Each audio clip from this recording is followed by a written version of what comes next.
Ya, patah kan? Aduh.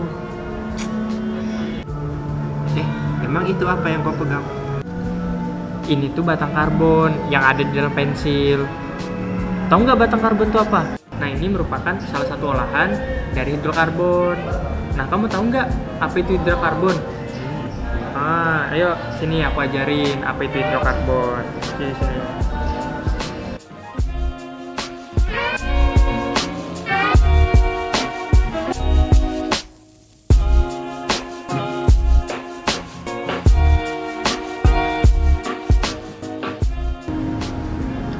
Hai sobat semua, saya Zul.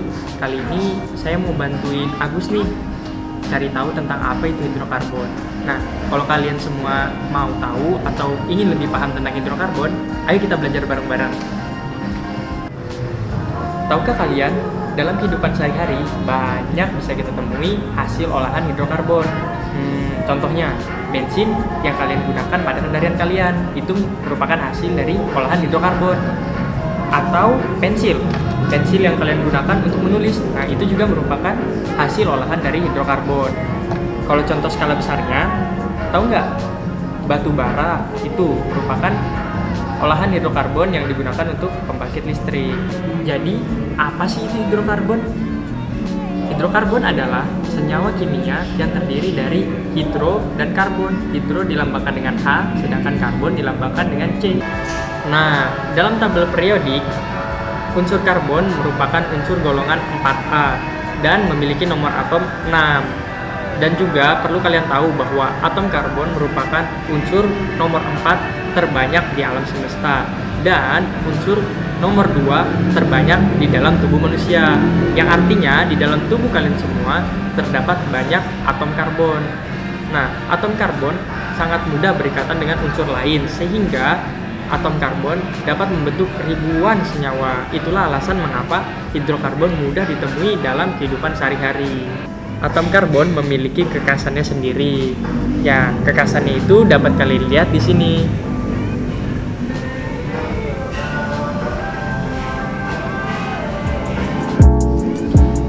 Karena atom karbon memiliki 4 valensi di kulit terluar, maka dari itu atom karbon dapat mengikat-ikat atom lainnya dalam ikatan tunggal, rangkap 2, atau rangkap 3.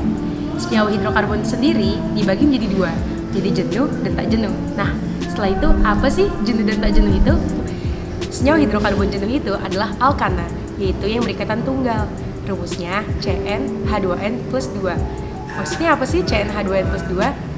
Misalkan teman-teman punya C sama dengan 2, berarti kita bisa masukin ke rumus nih, C2H2 dikali 2 plus 2, berarti jadi C2H6. Nah, itu adalah etana. Kalau teman-teman mau lihat deret alkana yang lainnya, ada di sini nih. Selanjutnya, kita bakal belajar gimana sih tata nama untuk alkana ini sendiri. Yuk, lanjut. Jadi selanjutnya kita akan belajar tentang alkana. Nah, gimana sih tata nama untuk alkana sendiri? Untuk alkana, kita beri nama akhiran dengan ana. Selanjutnya, jika kita diberikan senyawa seperti yang tertera pada gambar, hal pertama yang kita lakukan adalah kita cari dulu rantai yang paling panjang. Nah, yang mana sih rantai yang paling panjang? Bisa kita lihat di sini, rantai yang paling panjang adalah yang aku kotakin merah. Kenapa yang paling panjang? Bisa teman-teman hitung jumlah C-nya. Oke. Nah, selanjutnya kalau kita sudah punya rantai yang paling panjang, kita harus tentukan dimulai dari mana sih rantai ini. Nah, cara menentukannya adalah kita lihat di mana cabang yang paling dekat. Nah, CH3 ini adalah cabang. Kalau teman-teman tadi memerhatikan video sebelumnya, CH3 ini adalah alkil. Nah, berarti rantai yang paling dekat dengan cabang adalah yang di sini, yang di CH2. Berarti kita bisa tulis ini 1, ini 2, ini 3, dan ini 4. Nah, kita kan sekarang udah tahu nih rantainya 1, 2, 3, 4. Selanjutnya kita beri nama. Bagaimana sih untuk penamaannya? Untuk tulisan pertama, penamaan, kita harus menuliskan cabangnya. Kita tadi lihat alkil di sini berupa metil. Kalau teman-teman tadi perhatikan untuk bagian alkil, berarti bisa kita lihat metil ini berada di mana sih? Metil ini berada pada cabang kedua. Nah, sekarang kita berikan yang pertama adalah urutan cabang tersebut.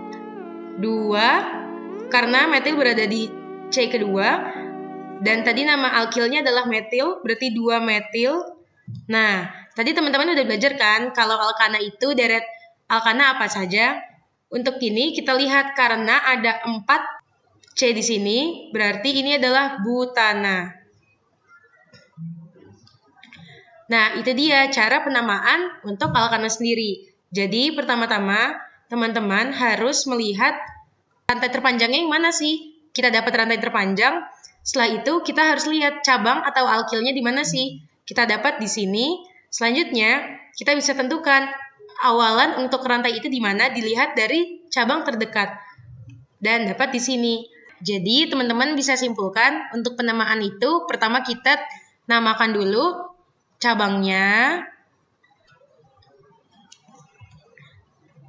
Kita namakan dulu cabangnya, baru kita namakan berapa sih rantainya.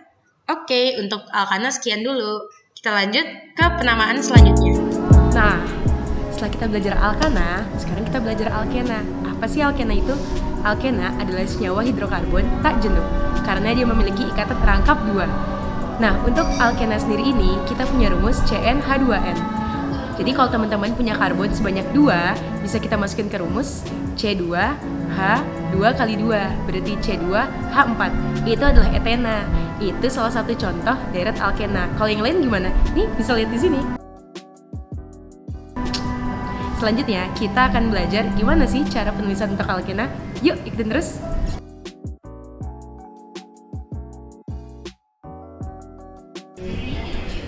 Nah, tadi kita udah belajar kan alkana sama alkena, tapi masih ada yang kurang nih, yaitu alkuna. Apa sih alkuna itu? Alkuna juga termasuk senyawa hidrokarbon tak jenuh, karena dia memiliki ikatan rangkap 3. Nah, selanjutnya apa sih rumus alkuna itu? CnH2n-2. Contoh nih, kalau sekarang teman-teman punya C-nya sebanyak 3. Kalau dimasukin berarti C3, H2 dikali 3 dikurang 2, C3H4. Itu adalah propuna. Untuk alkuna sendiri, kita juga punya tata namanya lagi nih. Yuk, simak video berikutnya.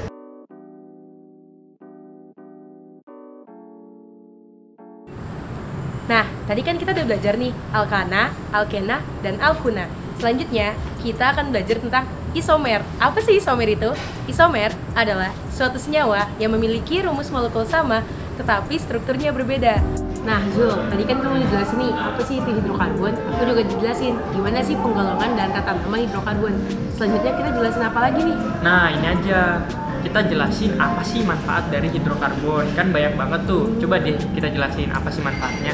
Nah, teman-teman, kalau dari bidang pangan sendiri, hidrokarbon tuh banyak banget perannya. Teman-teman pasti suka minum yang manis-manis kan? Nah, di situ tuh ada yang namanya sakarin untuk pemanis. Selain itu, kita juga punya polistirena untuk membuat gelas minuman ringan dan kemasan untuk makanan. Selain itu, kita juga punya amonia untuk pupuk urea. Nah, selain di bidang pangan, kita juga bisa temuin manfaat dari hidrokarbon itu di bidang sandang, yaitu pembuatan benzena untuk membuat deterjen, dan juga ada butadiena untuk membuat nilon dan serat sintetis. Nah, tadi kan udah sandang, pangan. Sekarang ada yang papan nih. Apa sih? Di bidang papan itu ada yang namanya PVC untuk pipa air.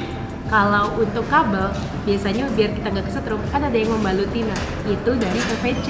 Selain itu apa lagi nih, Zul? Nih, yang terakhir nih bisa kita temuin di seni, yaitu polivinil, yaitu asam asetat yang digunakan untuk pengemulsi cat. Nah, ini fungsinya untuk memperindah kualitas cat gitu. Wah, ternyata banyak banget ya, Zul, manfaatnya. Nah, teman-teman, itu dia tadi penjelasan dari apa itu hidrokarbon. Semoga pembelajaran hari ini bisa bermanfaat untuk kita semua. Nah, baiklah, itu sekian video dari kami. Sampai berjumpa di Pertemuan selanjutnya. Yeay. Kok pertemuan sih?